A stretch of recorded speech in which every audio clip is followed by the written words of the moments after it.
Salam teman-teman, apa kabarnya hari ini? Luar biasa? Ya, kita luar biasa karena kita punya Tuhan Yesus yang luar biasa. Hari ini kita merayakan Pentakosta, artinya pencurahan Roh Kudus. Nah, mengawali kebaktian kita hari ini, mari kita nyanyikan satu pujian. Judulnya adalah Hadiah Terbesar. Hadiah terbesar yang telah Tuhan Yesus berikan kepada kita adalah dirinya sendiri. Dia yang telah mati, bangkit, dan naik ke sorga, menyiapkan tempat yang kekal bagi kita. Dan tugas kita adalah untuk menjadi saksinya. Nah, mari kita naikkan pujian ini bersama-sama.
Kita akan mendengarkan firman Tuhan hari ini.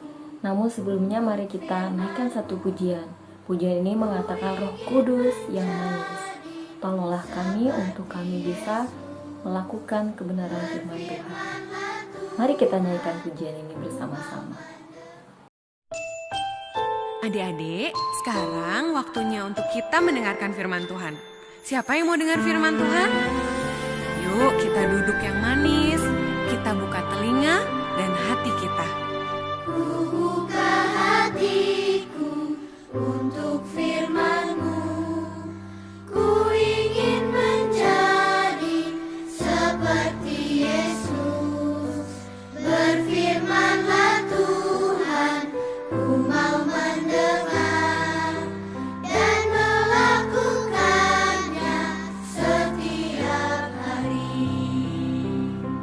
Roh Kudus yang manis, tolong aku menuruti firman Tuhan.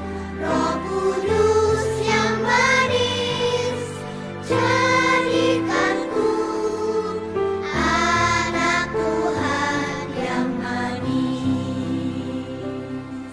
Adik-adik, ayo kita nyanyikan lagu ini sekali lagi dengan lebih sungguh-sungguh sambil mengarahkan hati kita sama Tuhan. Kita ingat kebaikan Tuhan Yesus dalam hidup kita. Buka hatiku untuk firman-Mu.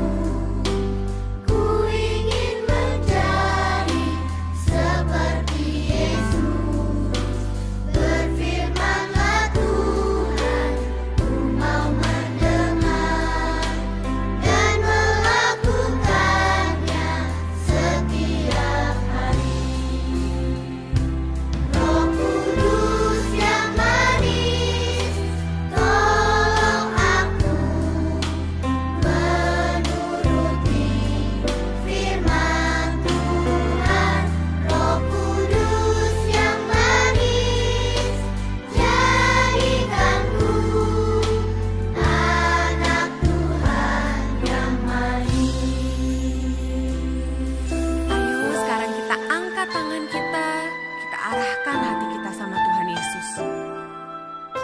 Tuhan Yesus, terima kasih buat semua kebaikan Tuhan Yesus dalam hidup kami.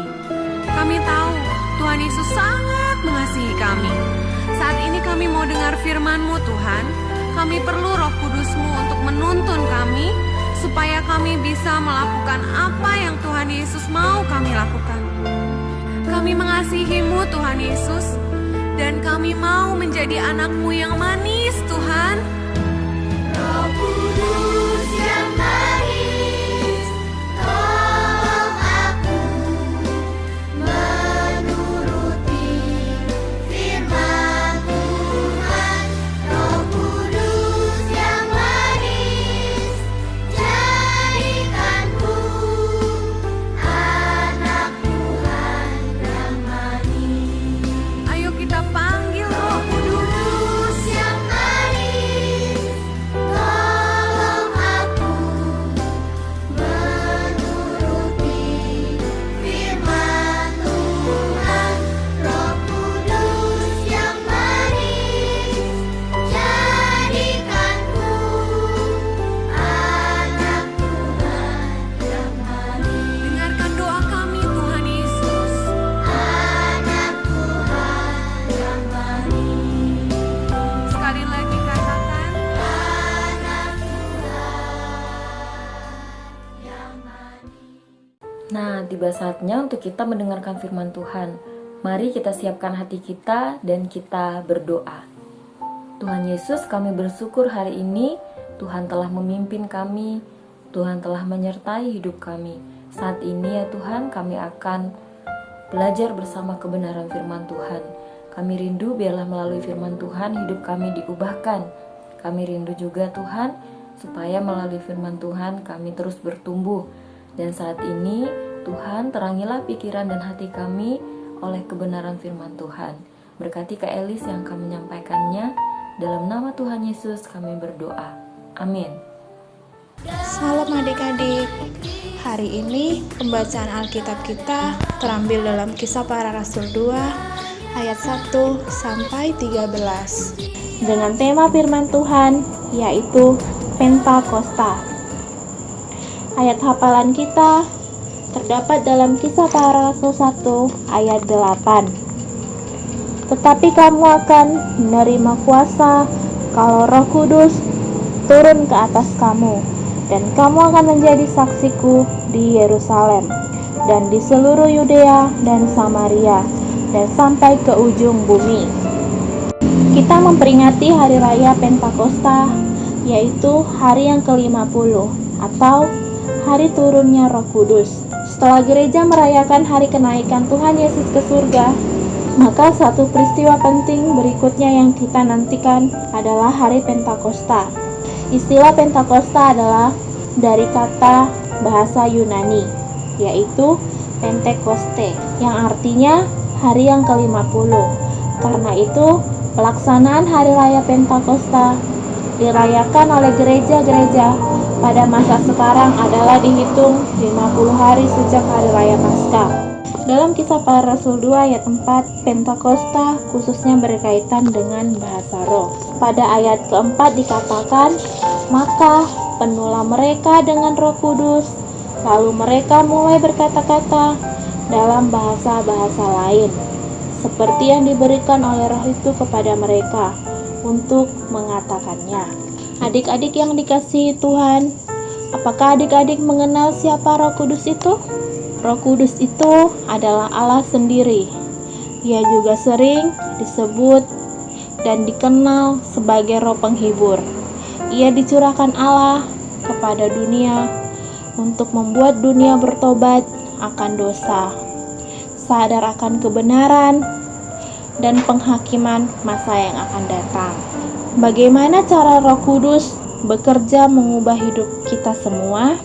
Pernahkah adik-adik berbohong kepada orang tua, kakak, teman, atau papa, mama, atau siapapun itu? Jika pernah, ketika adik-adik berbohong, kemudian adik-adik sadar kalau apa yang adik-adik lakukan itu salah, itulah tandanya Roh Kudus sedang bekerja di kehidupan adik-adik semua. Karena melalui pekerjaan Roh Kudus, kita bisa sadar akan kesalahan yang kita buat. Jadi ketika kita punya rasa bersalah, kita punya kekhawatiran, kemudian kita sadar akan kesalahan itu, disitulah Roh Kudus sudah bekerja. Roh Kudus bekerja untuk hidup kita dengan menyadarkan kita untuk berada di jalan yang benar, untuk mengaku kesalahan kita, untuk membuat kita menjadi anak-anak yang lebih baik, anak-anak yang bisa dengar-dengaran, anak-anak yang bisa turut kepada orang tua, tidak berbohong, tidak nakal, tapi jadi anak-anak yang semakin lebih baik lagi. Ternyata pekerjaan Roh Kudus itu sungguh luar biasa ya adik-adik semua. Salah satu halnya juga Roh Kudus mampu mengubah rasa takut menjadi sesuatu keberanian yang besar, suatu keberanian yang luar biasa. Misalnya nih, untuk masa sekarang, karena kita dipenuhi oleh Roh Kudus, kita bisa melihat orang-orang yang berbuat salah dan kita bisa berani untuk menegurnya. Misalnya, ada orang yang keluar rumah tidak pakai masker, kita bisa bilang sama dia, kita bisa kasih tahu sama dia kalau misalnya keluar rumah harus menggunakan masker. Itu semua untuk membantu mencegah, mengurangi penyebaran virus yang terjadi saat ini.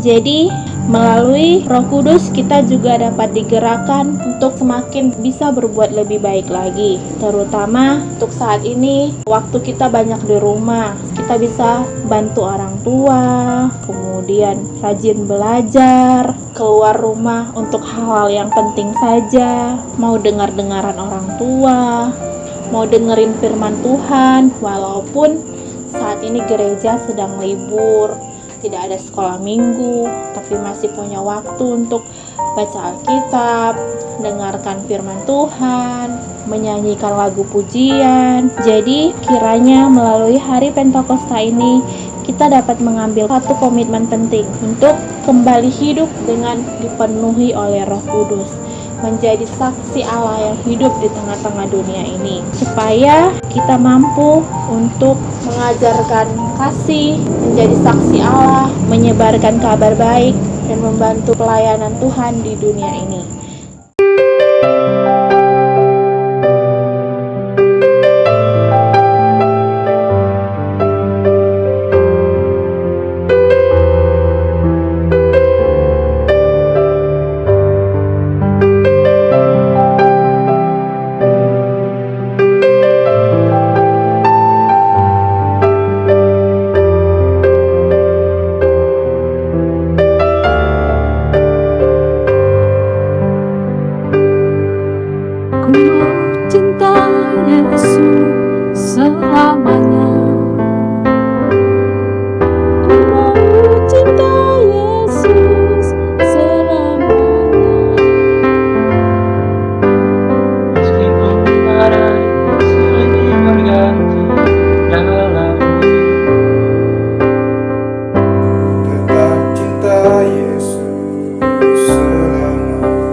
Yesus selamanya.